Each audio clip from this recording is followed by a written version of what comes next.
What is up, ladies and gentlemen? Welcome on into Alarm Fantasy Football. We have week 1 in the books, the biggest data dump of the season, the most changes, moving parts all over the place. So guess what? We're going to hit on all the waiver ads, the streamers, the stashes, whatever you guys need. Get your questions in the chat. We're doing waivers today. If I see one start sitting in there, dead.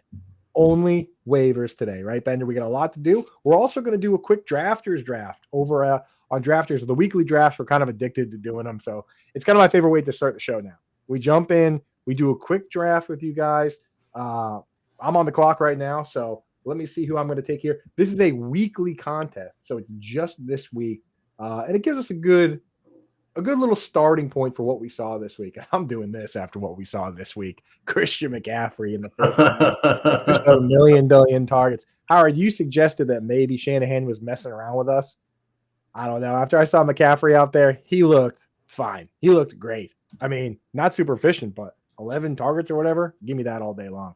Right. Oh, sorry. My computer just started to try and do updates on me. I'm like, wait a minute. What? Perfect time. All right. Well, I'll tell you what. I'm going to go crazy here, and I'm going to go CeeDee Lamb. Right? He couldn't possibly drop that many balls in a second week, could he?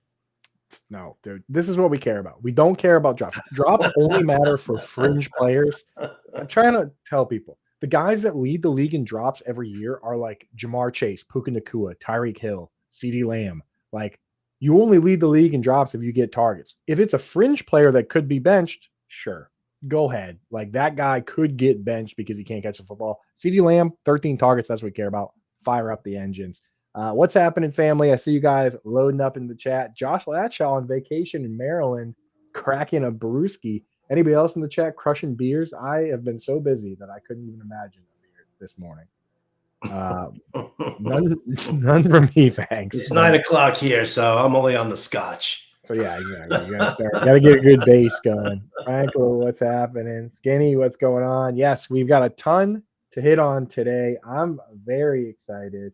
How about a guy that got, while we're taking guys that got 13 targets, Jackson Smith and Jigba, right? Why not go in there? Huge target share. Cooper Kupp kind of invisible. Tight ends weren't even really used. So only show in town.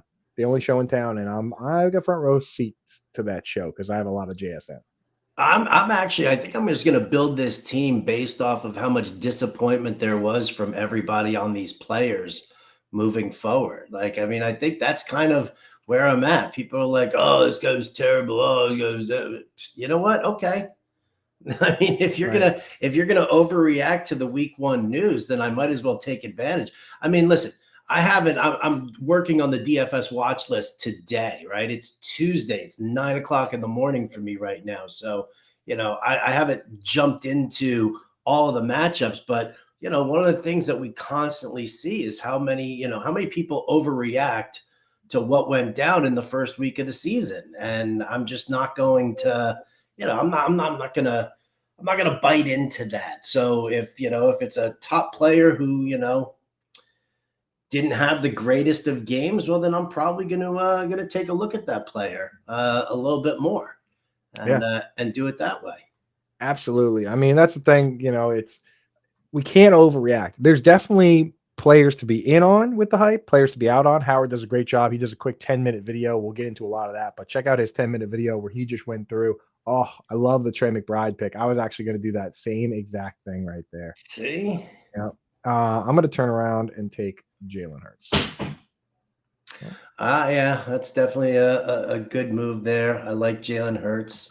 There's so many quarterbacks to choose from, though. So many QBs. I just love to see his rushing ability. And yes, chat, we're going to get on the tight end waivers. I know people want to hear about all that. We're going to talk about our players that disappointed, players that hit. We're doing all that. But right now, real quick, we're doing a drafters draft. Make sure you guys are signed up over there and ready to rock and roll. If you use promo code ALARM, they'll match 100% of your deposit up to $100. But this is kind of one of my favorite things going right now. You just jump in, do a quick 5-person draft. It's a big pool. This is the $11 whale. So there's 2,500 teams in it. You can win a couple $1,000s if you draft the best team. And these take like 5-10 minutes. We'll be out of this thing by the 10-minute mark of the show, and we'll get into all the waiver goodness out there. Chat, I see the chat lamenting some of their issues this week. Jerry lost by 0.6, had DJ Moore. He almost at that end of that game, did you lose because of the because that fumble went against him, Jerry?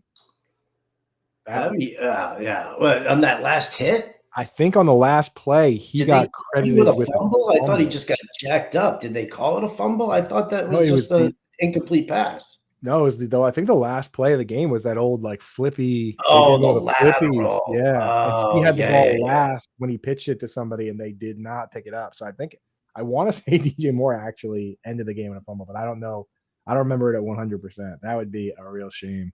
Yeah, the Yeah, lateral chill is out. always a tough one. CMC could get loaded up. We have a couple tight end injuries that we got to deal with, unfortunately. I have not heard any definitive news on Ingram. Have you, Howard? Not yet. Have not heard anything yet on Engram. I'll definitely be, kind of scoping that out. Oh, sorry, I'm on the clock now. Who am I gonna take now?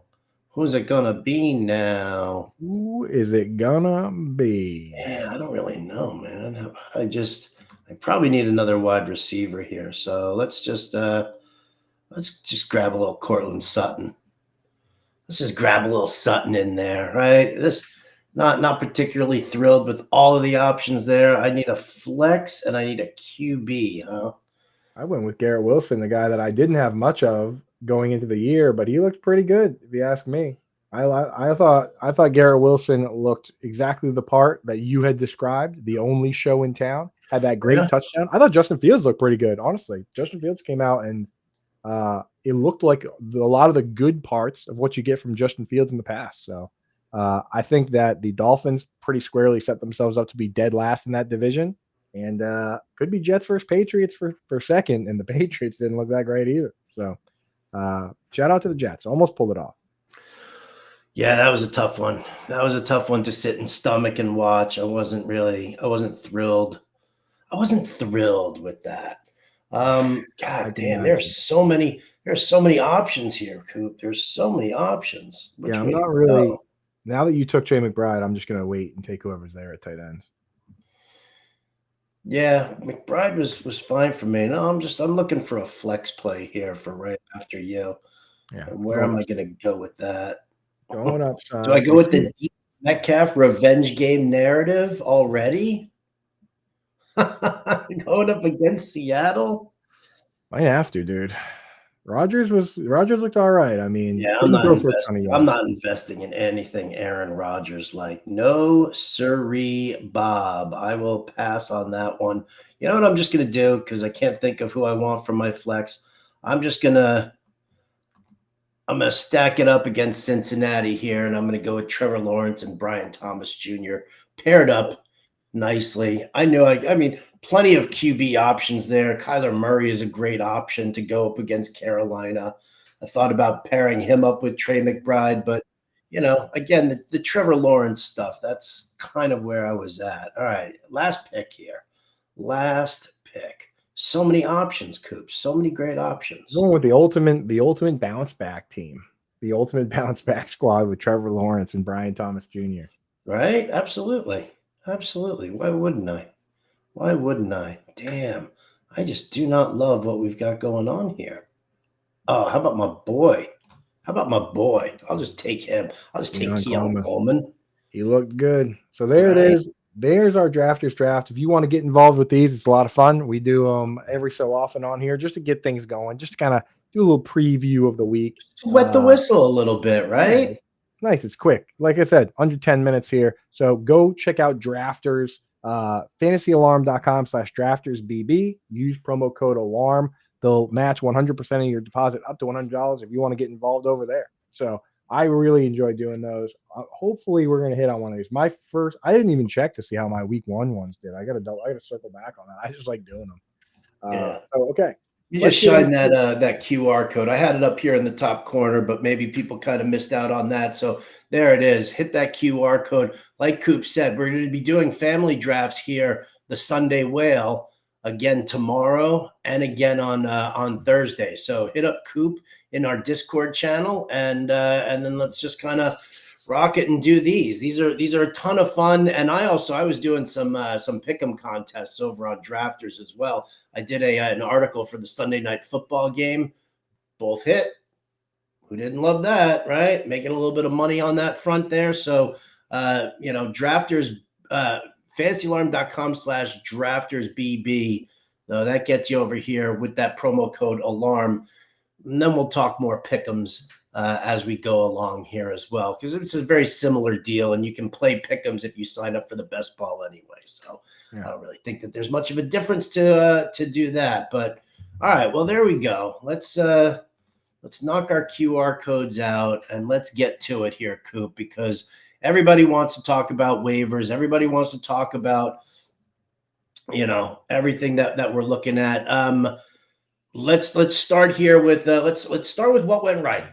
Like the guys who hit for you this week, like you just said, Keon Coleman, right?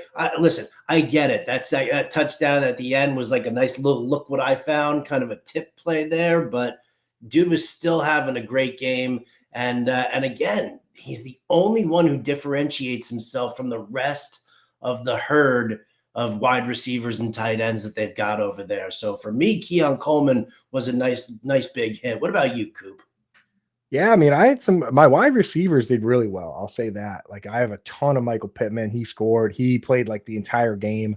Josh Downs was the guy that did not play a bunch. He played 49% of snaps, 51% route participation, which opened the door for Tyler Warren, who basically kicked that door off the hinges. So we could have top two targets over there being Michael Pittman and Tyler Warren.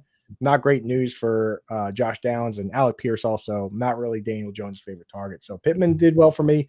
I have a ton of Christian McCaffrey who did great. Also, it was good to see both Marvin Harrison Jr. and Jackson Smith and Jigba super involved, because I have a ton of those guys too. I was basically taking one or the other every time in the second or third round. So good to see those guys popping off.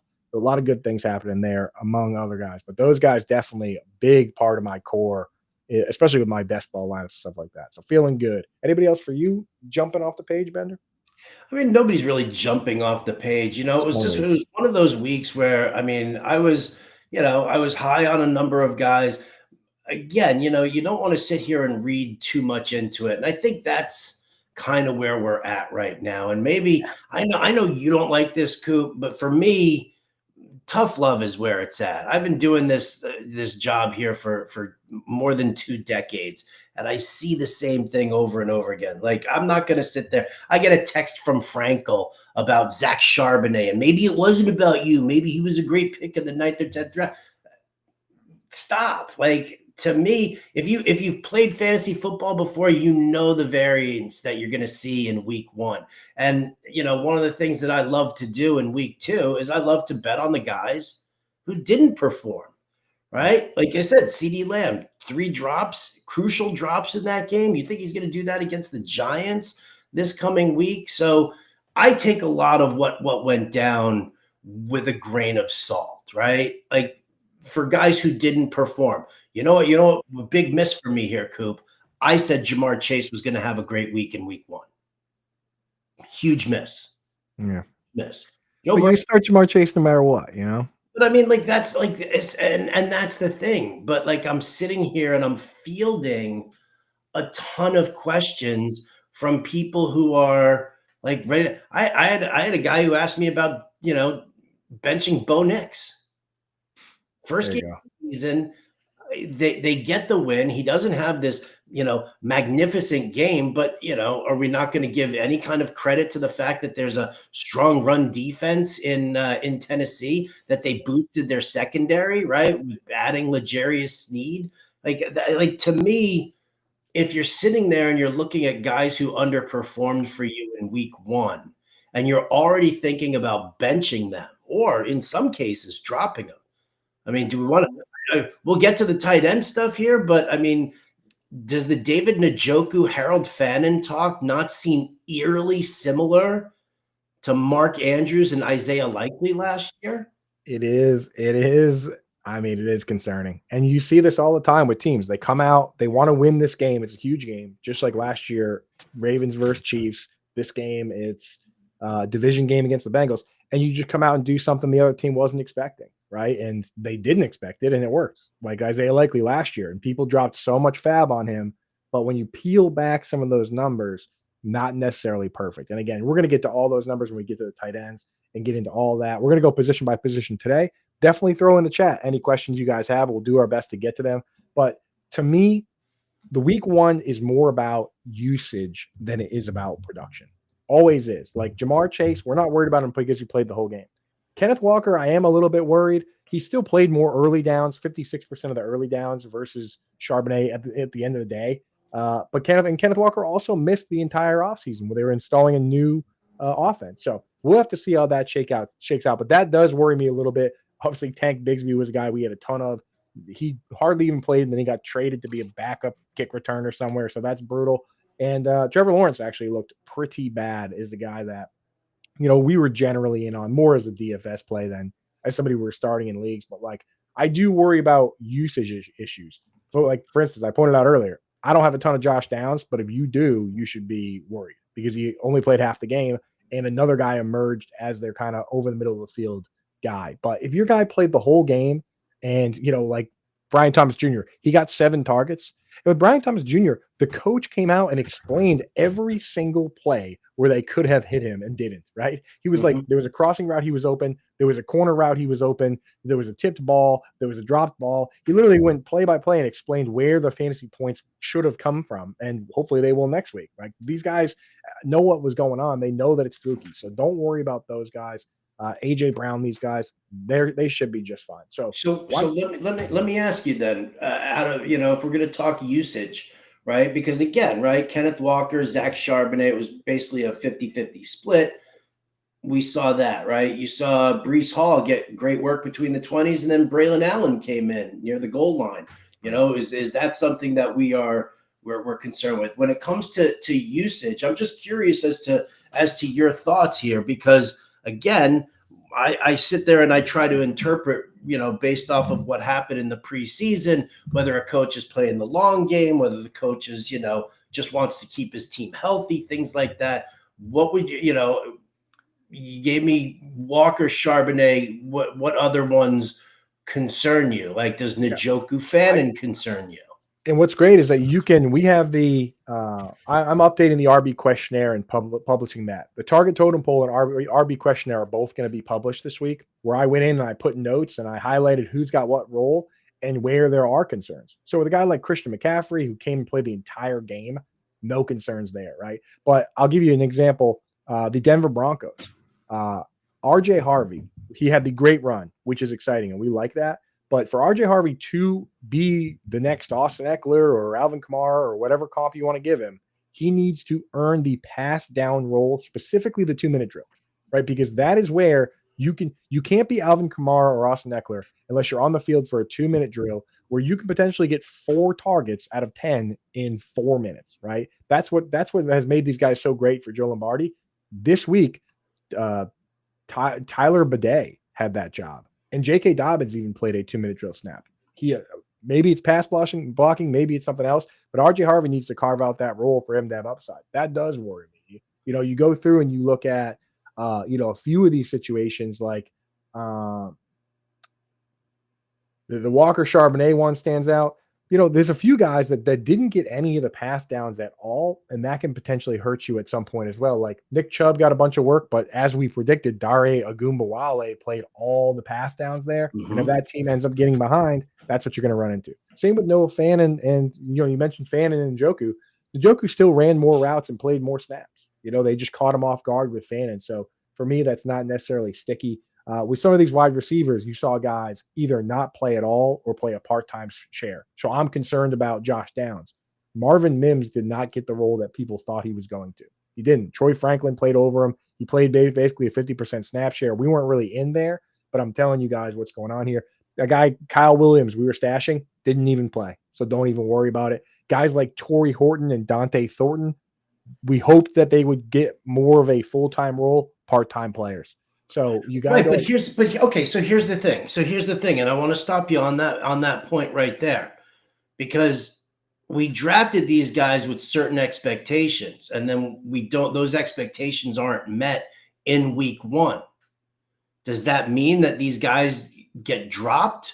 Does that mean that, Dante Thornton isn't going to carve out a role for himself? That Torrey Horton isn't going to carve out a role for himself at all? That, you just start churning these guys over on your bench and you start chasing the guys who did? Like, would you drop Marvin Mims for Troy Franklin? Would you drop Dante Thornton for Troy Franklin? Would are you looking to add Trey Tucker because he found his way into the end zone there? So it's not just about looking at the usage and saying, well, I got this right or I got this wrong. The question is do you think that it is going to stay that way? How sticky is it? Because when we cite Denver, when we talk about Denver and what kind of a role for RJ Harvey, who looked explosive when he was touching the football in that second half for sure, is anybody talking about the fact that they called 17 pass plays out of their first 18 plays for Denver?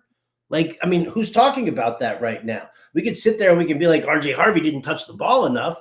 But, Sean Payton, somebody asked Sean Payton about that. And Sean Payton was like, I definitely need to do better with that. Right. And I'll tell you, so, that's the thing. Like, we can talk about snap counts and we can talk about, that. But what was the matchup for Josh Downs? Are we really, are we out on Josh Downs? Do we need to be out on Josh? I was never in on Josh Downs to begin with. You and I were locked onto Pittman anyway.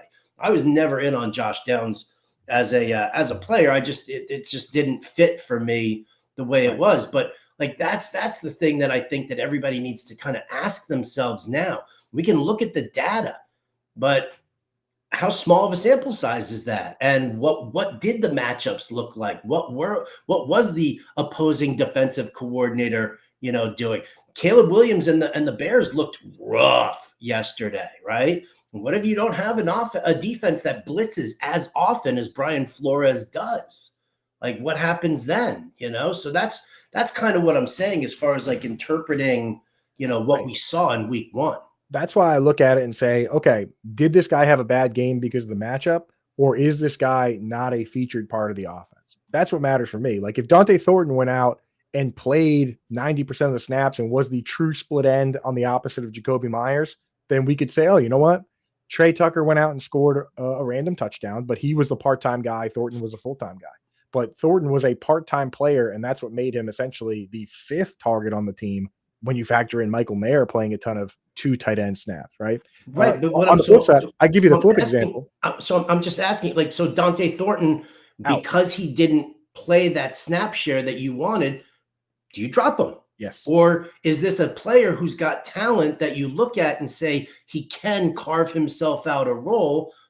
So I'm going to leave him parked on my bench and save him. Like, that's what I'm talking about. In dynasty I would, but in redraft I wouldn't. So that's the thing. And then on the flip side, we saw a bunch of guys go out and make highlight plays in, key games that everyone was watching. Everyone was watching like the Lions-Packers game. And they saw Isaac Tesla make that one-handed catch, but he was behind Khalif Raymond in snaps.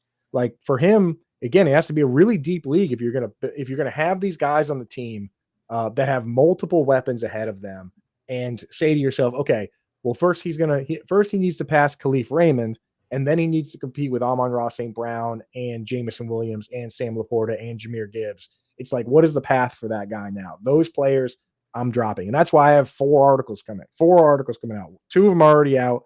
The waiver article that's free, the streamers and stashes article for your deep leagues. The target totem poll is going to come out that gets into all this stuff, and that's going to show you the pecking orders on these guys and who you should be making a focal point. And the RB questionnaire is going to come out covering all the running backs too. So I get as deep into all that as you want to go. But yeah, for me, it has to be a combination of the usage and production.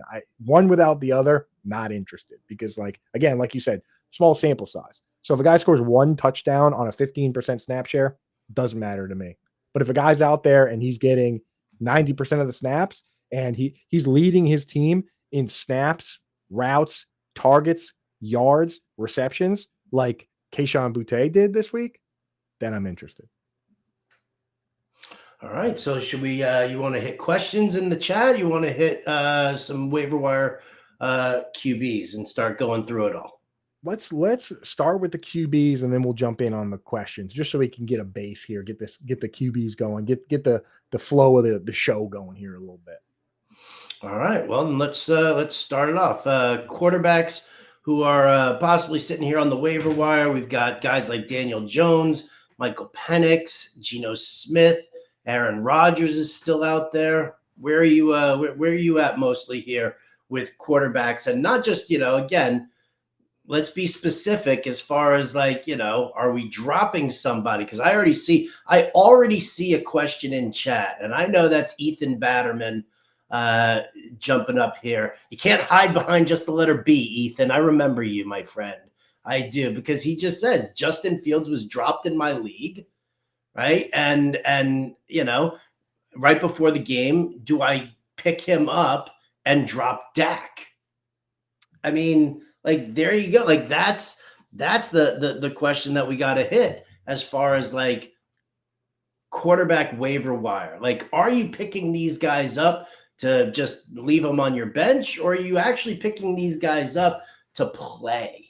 Yeah. So there's no one that really, I mean, like a guy like Justin Fields, I'm adding him, even if I have to drop Dak, just because the mobile upside of this guy. And he looked pretty good throwing the ball. I'm always going to prioritize upside in a single quarterback league. So I would try to drop somebody else if you can afford it and have Dak and Fields. But if you have to drop Dak to go after Fields, then I would, because I mean, he's out there running around and it just creates bigger upside for fantasy football. It truly does. So I would do that. And that's kind of why a guy like Daniel Jones is appealing to me. I would ideally want to have him on my bench, not as my starter. But this guy went out and did what we had hoped he would do. He's got tremendous weapons, and he looked great throwing the ball to Pittman and Warren and all these guys. And he also was willing to run. Like, I'm not going to bank on him having 2 rushing touchdowns every week, but this guy has a season with 120 rushes for 700 yards and 7 touchdowns. And the offense was built for him / Anthony Richardson, and he's going to be running. So for me, Daniel Jones is a guy that, like, I'm finding a way to get him in my lineup. In most cases, against Denver in week 2. Not Denver. Sorry, on my team. On my team. I'm trying to find a way to get him on my bench. Like, that's a guy that, like, again, there's nobody that, like, there's nobody really across the entire board that is a guy you have to run out and put directly into your lineup, save for maybe 2 guys. Save for maybe 2 players out there. And that really depends on if you lost somebody. Like, I'll tell you right now, there's no quarterback that I feel like you have to run out and grab and put in your lineup. There's no, like, week 1 Lamar Jackson or Patrick Mahomes when they were first-year starters. That's not out there. There is upside, though. Daniel Jones, Michael Penix, these guys came out and they played really well, and they contributed at least a little bit of rushing, especially on Jones's part. Those guys are intriguing to me. Outside of that, you're only really making quarterback moves if it's like a super flex or a 2 QB league.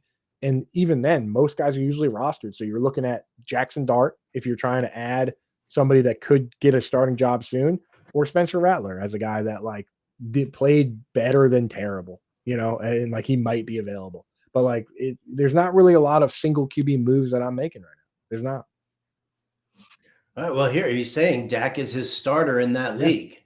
So you're saying drop Dak Prescott, his starter, and put in Justin those guys are going Fields. back-to-back in ADP anyway, and I was drafting Fields essentially ahead of Dak. Or, it's like I would do a pairing if I could, but why not go for the mobile upside of Fields? He looked good against a tough defense.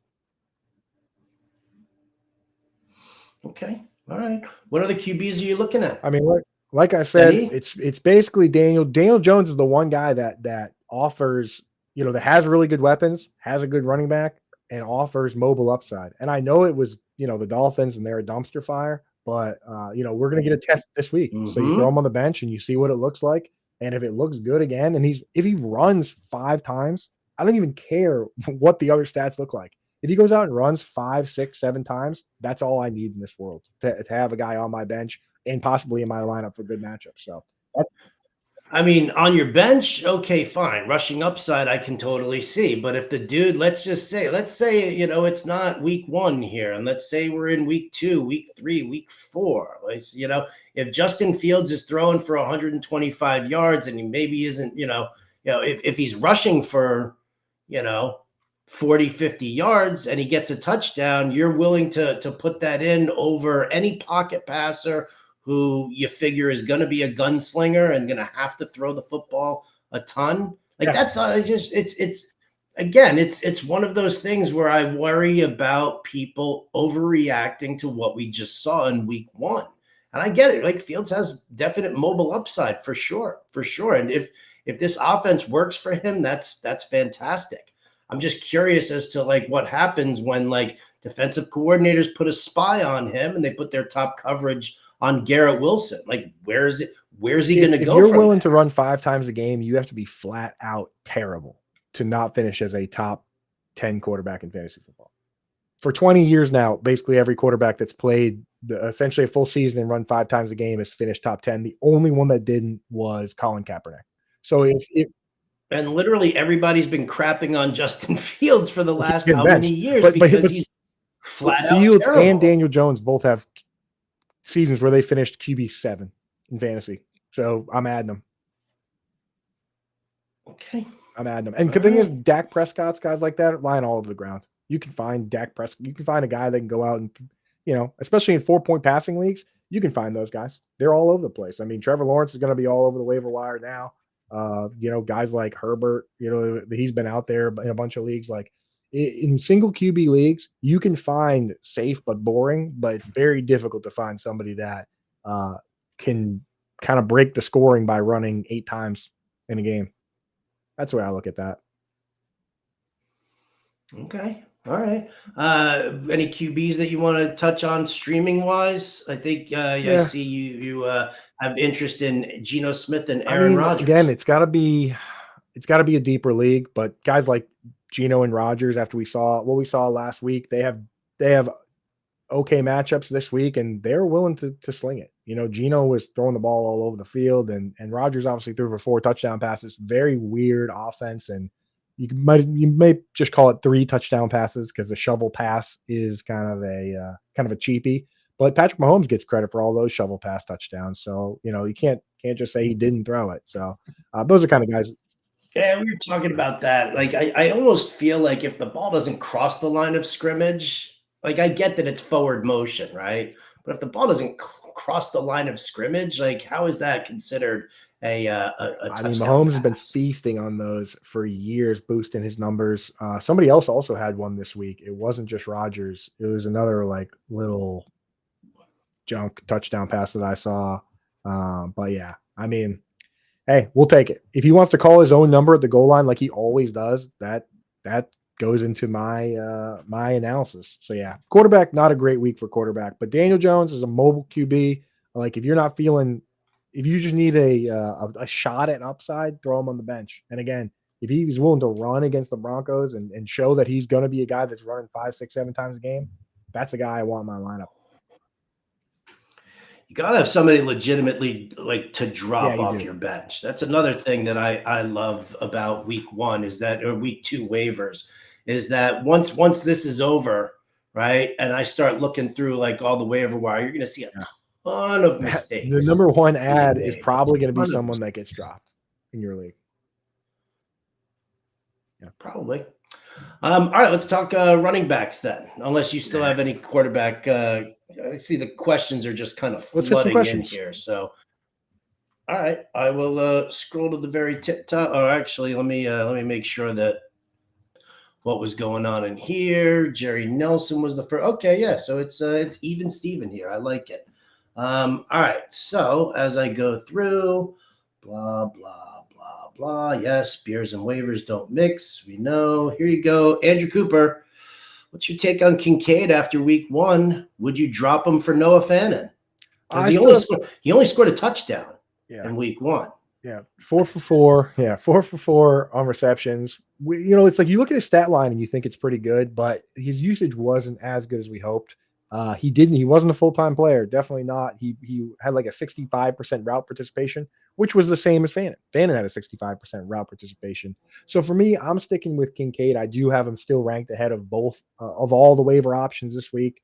I mean, it was nice to see him get in the end zone, but you would like to see him have a bigger target share given the amount that they threw. So I'm holding with Kincaid, but he's kind of in the danger zone for me. And that's a player that I really like. This week, we'll see again, what kind of usage he has. But if he's not even going to be like a top 3 target on the team, Josh Palmer got more targets than him, and he's not going to be a guy that's running 70% of the routes, then we don't have to hold on to him. But I'm not going to drop him for Fanning this week. It's just the conditions for Fanning aren't as good as some people are making it out to be. I would drop him for Dakota Fanning. That's for sure. Yes. Yeah, Maybe lock even that in. L. Yeah. He also wants to know Brenton Strange or Juwan Johnson. I mean, we can use this to jump right in on tight end because Juwan Johnson's my top ad this week for tight ends for the waiver wire. Again, I'm not necessarily going to go out and drop somebody like Kincaid or Mark Andrews or somebody a little more established based on, based on the research that I have, though. Juwan Johnson, I mean, his usage this week was as close to perfect as you can get.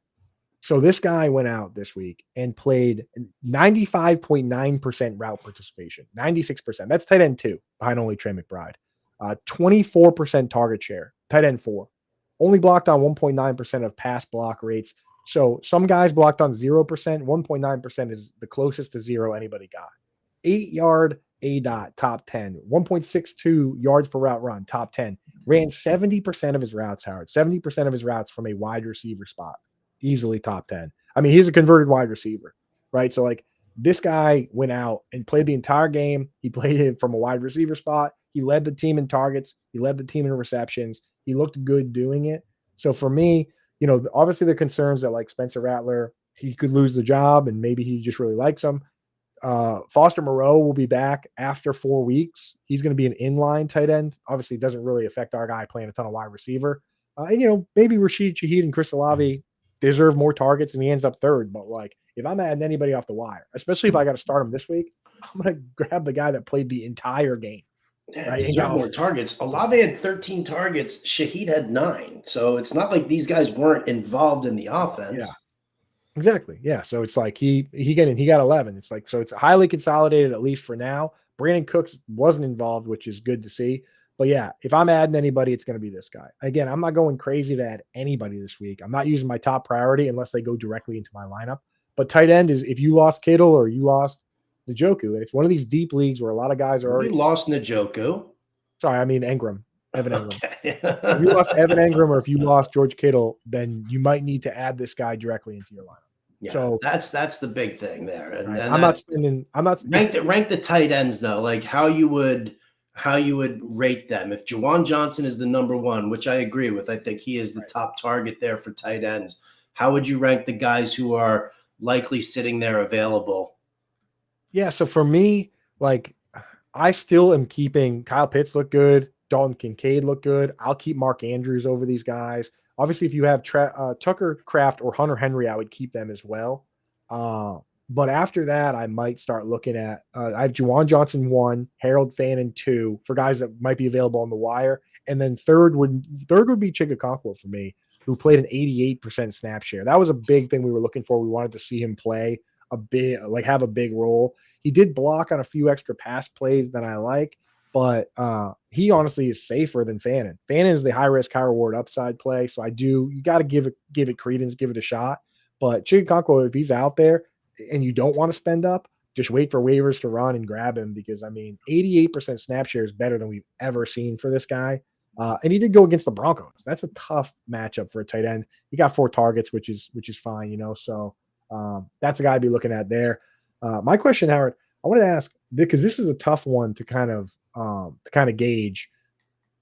A lot of people drafted Colston Loveland very high. Would you be dropping someone like Colston Loveland for Juwan Johnson this week? Because he did not play much, but he's a rookie. So the whole idea is like, let's see him get ramped up. But can you wait? Can you wait on that? I mean, it depends. If I'm drafting a guy like Colston Loveland, who wasn't costing anything more than a 10th round pick, I don't know how high some people were grabbing Colston Loveland, but if I'm drafting a guy like Loveland, it means that I've got a second tight end somewhere. So I need to see who my second tight end is on my roster before I do that. Am I going to sit there and drop him outright? Absolutely not. I mean, you're talking about a guy who was taken 10th overall by a team with a new coach, a new regime. I mean, listen, we just saw this with Tank Bigsby getting shipped out from Jacksonville. Why? Because Liam Cohen and the new regime wants to get Bashal Tutin more involved. They'll use Travis Etienne here, but they want the path clearer for Bashal Tutin because he's their guy. So you're telling me Ben Johnson is going to use a 10th pick overall to grab Colston Loveland and then not have him involved in the offense? Like that, to me, that's like, I'll stash him and I will wait and see, and I will just use my other tight end. Now, if my other tight end is dog shit, well, then yes, then I will probably swap out my dog shit tight end for Juwan Johnson. Well, so what about the people? Because I did get 2 of these questions this morning. People that just bet on Colston Loveland and they only have 1 tight end. Would you drop Loveland for Juwan, or would you? I would see who else is on my roster to drop. I'm not dropping. I'm Hold not on. going to drop a guy that was picked 10th overall in the NFL draft where the head coach said, "Oh, this guy reminds me of Sam Laporta," right? Like that's just that's impatience. That's stupidity. You obviously have somebody who's sitting on your bench, unless you have like a 3-person bench. And I've got a league that's got a 3-person bench. And if it's a 3-person bench, then yes, then go ahead and make that swap if you want. But that's my problem with week 1. I drafted guys with a belief that something big was going to happen for them. I'm not going to take 1 week and say, fuck that. I'm going to get rid of Colston Loveland now because because what happens if Colston Loveland come week 4, like all of a sudden he's getting like 8 targets a game on average. And then what? Now you're going to have to go back after him. That's why we do yin and yang tight end, people. You should have if you're going to have Loveland on your team, you should have a Tucker Kraft or a Hunter Henry. Hunter Henry was so easy to draft, and you could just have him in your lineup, and live your life. So that's why the yin and yang rankings are up. If you didn't do something like that, get it corrected now. Go to Fantasy Alarm, to the waiver article at the very bottom. Those rankings are up and you can figure it out. And I've got the injured guys in there, kind of how I rank them in terms of who's droppable and who's not. Like George Kittle, obviously, you're not dropping it. You can't. Even if you don't have an IR spot, you're not dropping it. Evan Engram, might have to if it's very shallow league. You might have to, but I'm trying to hold on. So that's all in there. That's all ranked up for you guys. Just to wrap up the tight end position while we're doing it, those are the top 2 guys: Juwan Johnson, Harold Fannin Jr. Guys I'm adding. If you need streamers, Chigakakwa is one I do like streaming. I'll also consider streaming guys like Brenton Strange or Zach Ertz, guys that we know they played a big snap share. They're probably the 3rd target on the team, but they're virtually guaranteed to get targets. Like that's what we're looking there. And then for stashes, I will say Mason Taylor. He didn't get a ton of targets, but I was worried that he was going to block on a ton of pass plays and kind of just be kind of an inline guy. I was concerned about that. He did play most of his snaps in line, but this guy ran like 84% of the routes. He was actually 7th in route participation. It's kind of a weird game script. So I'm going to, hold on, deep leagues, hold on, see if he can show you anything. And then I guess, again, really deep league, just super upside stash, Darren Waller, just because we haven't seen him yet. That team looks like a dumpster fire. Tyreek Hill is making himself like the number 1 trade candidate after what he's doing out there on the sideline and stuff. So just keep an eye on it. Some of these teams, when they just blow up the team, whoever's left over gets targets, and that could be Waller, but it's got to be a deep league, especially if you have an IR spot. All right. Well, we got limited time here, so we're going to have to start keeping our answers a little short. The chat is absolutely packed here with questions, so it's not necessarily rapid fire, but Coop, we don't need 20 minutes on a tight end. Let's go to Josh, who wants to know, he's got Drake May at quarterback, Danny Dimes, Penix, Rodgers on the waiver wire. Are you holding May for now? I'm not dropping May because May did run a decent amount. He looked okay throwing the ball, threw a touchdown pass. I'm not dropping May for Danny Dimes or any of those guys. If you can roster 2 of them, roster May and Dimes. Okay. Let's go to Michael Beard. Oh, super chat, right? Drop Worthy for Josh Palmer or Kayshon Boutte. If you don't have an IR spot, what are you doing? And you only do that if it's like a crazy shallow league and one of those guys goes into your lineup. I'm not dropping Worthy to put one of those guys on the bench. Worthy's the better bench stash of any of those guys. All right. Beautiful. Want to make sure that we get that. And just so you guys know or are aware, Fantasy Alarm YouTube has a membership. Right. And you can click that join button that says it's right there next to the subscription button. If you click join, it's $4.99 a month. We've got custom badges. We've got custom emojis. your questions automatically get bumped to the top of the queue. So you are the one who gets answered there. Not to mention the fact that you'll also start receiving some special invites for some, private chats, private live streams, DFS lineup construction shows, stuff like that. So if you just go over to the Fantasy Alarm YouTube page and you click that join button, it's $4.99 a month, and we take care of you where you need to be. Especially on Sunday when we of. get hundreds of questions. That's when you're going to want to have that because you go right to the top. Yeah. All right. Deathwish says this is multiple parts here. He's got CMC, was worried about him. He's fine. London, Purdy, Kittle, etc. getting hurt. That sucks. It sure does. Should I use my number 2 waiver priority on Juwan or Fannin?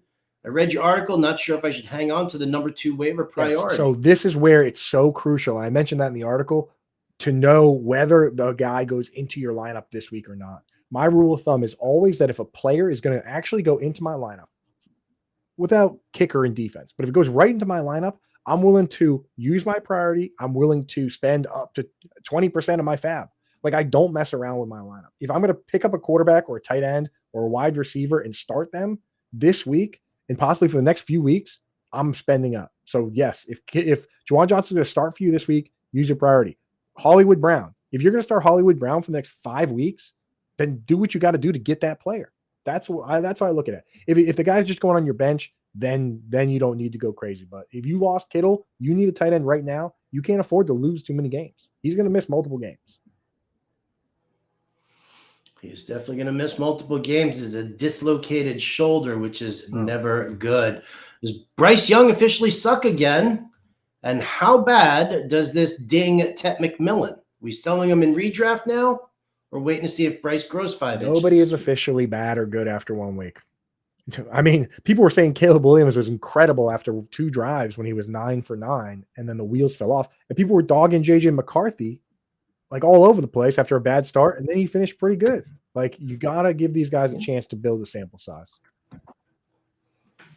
Would you drop Dallas Goedert for Fannin, Chig, or Brenton Strange? Goddard went out and got 7 of 7, and I'm a little worried AJ Brown might still be dealing with an issue, so I'm holding on Goddard for now. Ethan's sitting with Sampson and Judkins on my bench. Any chance we get some clarity, or is it going to be a season-long mess? You're going to get clarity. It's going to end up being Judkins. Sampson's going to probably go into a 3rd down pass-catching role, which is his specialty anyway. Kevin Stefanski was being all sorts of coy yesterday when asked if Judkins was going to play in week 2, and he said, we'll see. So you will get clarity on this one, no doubt about that.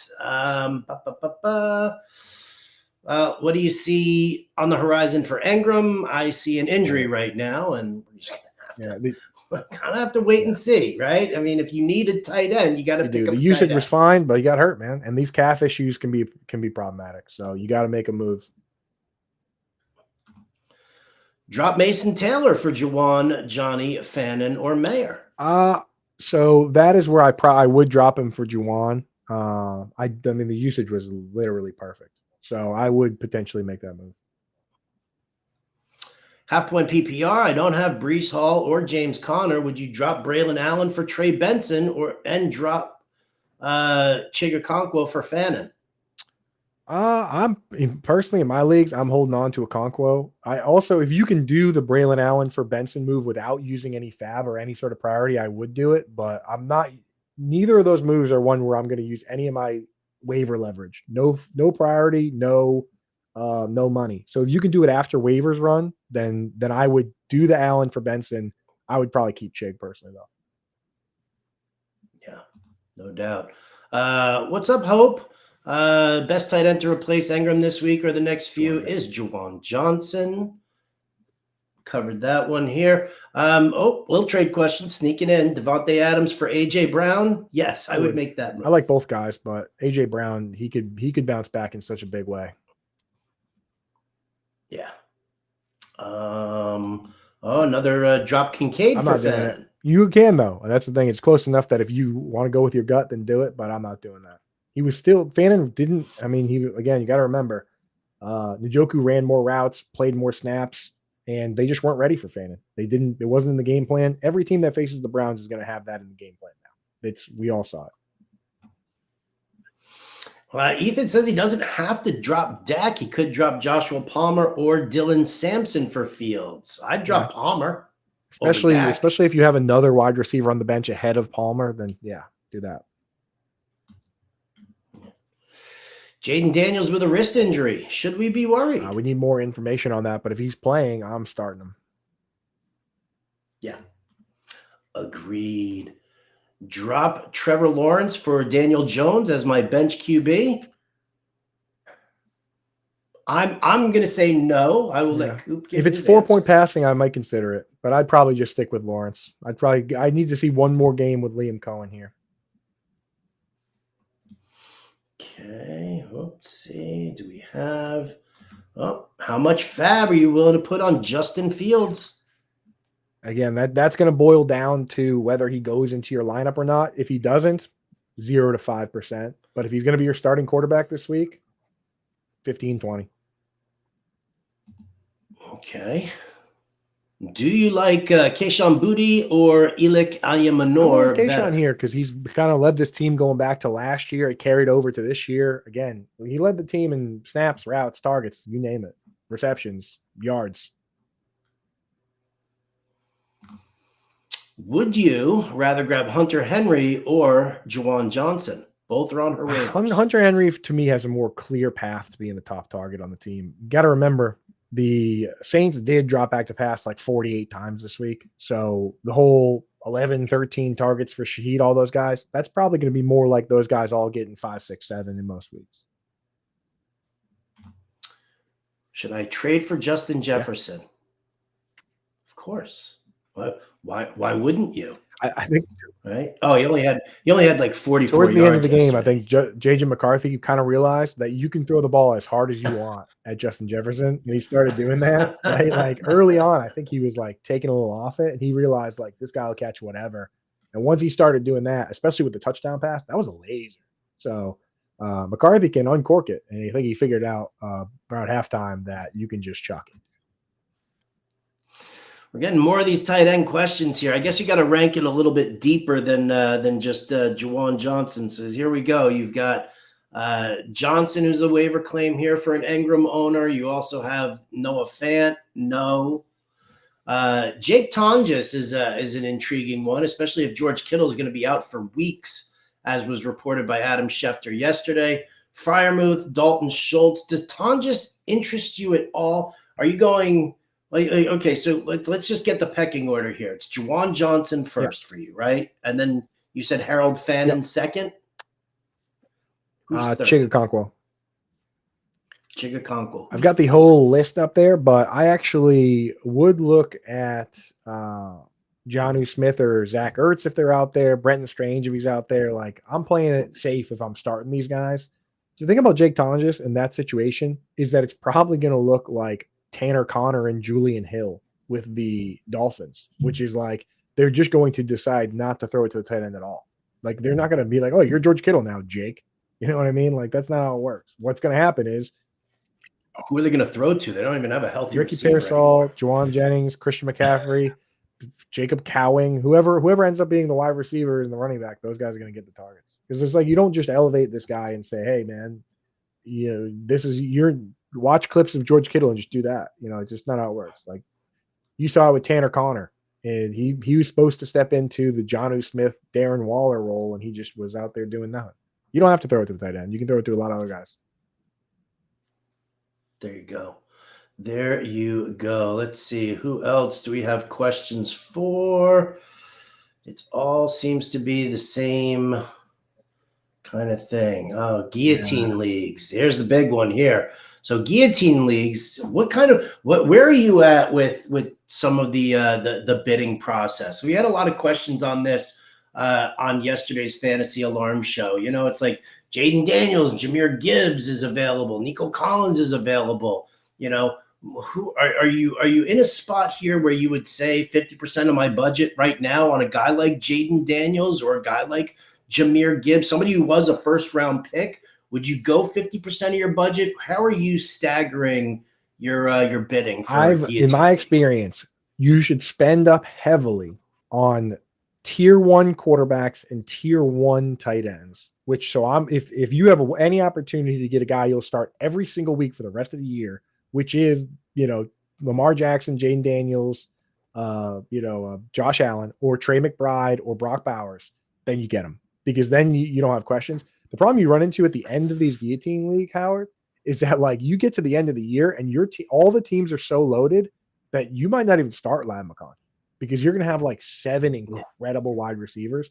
So I don't necessarily go crazy early on buying wide receivers. Whoever buys Ladd McConkey, he could get cut again and Ladd McConkey goes right back out there. It's the super elite players that you go crazy dropping loot on. So like if you can get a Bijan or a Barkley or any of those guys, or any of the very top tier quarterbacks or tight ends, I actually prioritize them over pretty much anybody except for like Jamar Chase, right? Like save your money, let somebody else go in on Nico. We don't even know what that's going to look like. Definitely throw a little bit at him, but like someone's going to overpay. Someone will overpay. Somebody will definitely overpay. All right, next question here. Drop Samson for Hunt, Algier, Benson, or Tootin. No. I'm holding on to Samson. I would consider him from Trey Benson, but like there's a world where Samson just ends up being the best back there. We think Judkins is the most talented, but nobody's seen him. Nobody in the Cleveland's even like seen him in the facility for this week, for a few practices maybe, but give yourself a shot outside. We did it last week. Last year with Chuba Hubbard, we kept saying like, oh, he's playing really well, but he's going to get replaced. And then he never did. I've got Ingram and Pitts, wondering if I should still pick up Juwan. Only if you have an IR spot to put Ingram in, because Ingram's going to have higher upside. Yeah. Pitts and Ingram, you're fine. Pitts look good. But, I didn't move him up to the top, the standalone tier, because we didn't see him with Darnell Mooney. If Darnell Mooney comes back and Pitts still looks really heavily involved, then we're going to feel real good about it. But that's the one thing we got to see. Here we go from Chris UFC 97. Running backs are CMC, Henry, and then gets thin with Bigsby, Charbs, Sampson, Marks. Drop Marks for Blue, and also drop Bigsby for Juwan Johnson. I would do both of those things. Bigsby has now he needs an injury. Unless we hear that Will Shipley has a broken rib or whatever, which, I guess there's rumors of some sort of injury. Like he has like no value now. So I'll go with Juwan. He's banged up. They picked him up. I was talking to Mike Dempsey, who is the voice of the Jaguars, and he said Bigsby was added to be a kick returner. Okay, so that's what they want Bigsby to do. They said it has nothing to do with Shipley's rib injury. No value there, man. Brutal.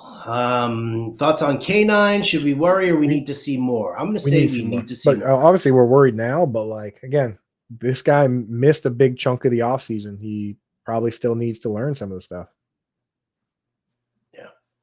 A couple of start sits in here that we are not going to answer. We love you, but start sits are on Thursday. Juwan Johnson, Fenn, and Booty, and Elick on my waiver wire. Which two would you put claims in for? He's got Kincaid at tight end, Neighbors, BTJ at wide receiver. Juwan Johnson, so this Juwan Johnson, Keyshawn Boutte, for sure. Yep. Those guys played like the whole game. Agreed. Is Bigsby droppable now? 100%, Jerry. 100%. All right. There we go. Some questions. So here we go. We got a couple of minutes here. I got like 2 minutes to just kind of give some final thoughts. Coop, we didn't really dive too deep into the wide receiver realm there for waiver wire. You got some final thoughts here on wide receivers? If you're going to start, the number one priority, if he goes in your lineup, should be Hollywood Brown. 15, 16. He got 16 targets this week, caught 10 of them.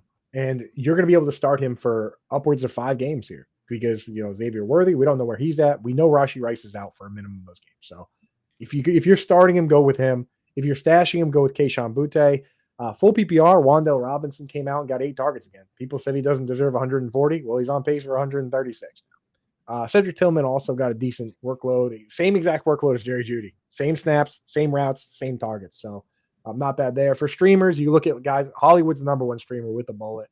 Guys like Quentin Johnston, Demario Douglas, Romeo Doubs, the usual names there. Stashes, what I saw from the Texans told me they didn't have anybody step up to be a full-time guy. I'm keeping an eye on Christian Kirk, especially if I have an IR spot to put him in.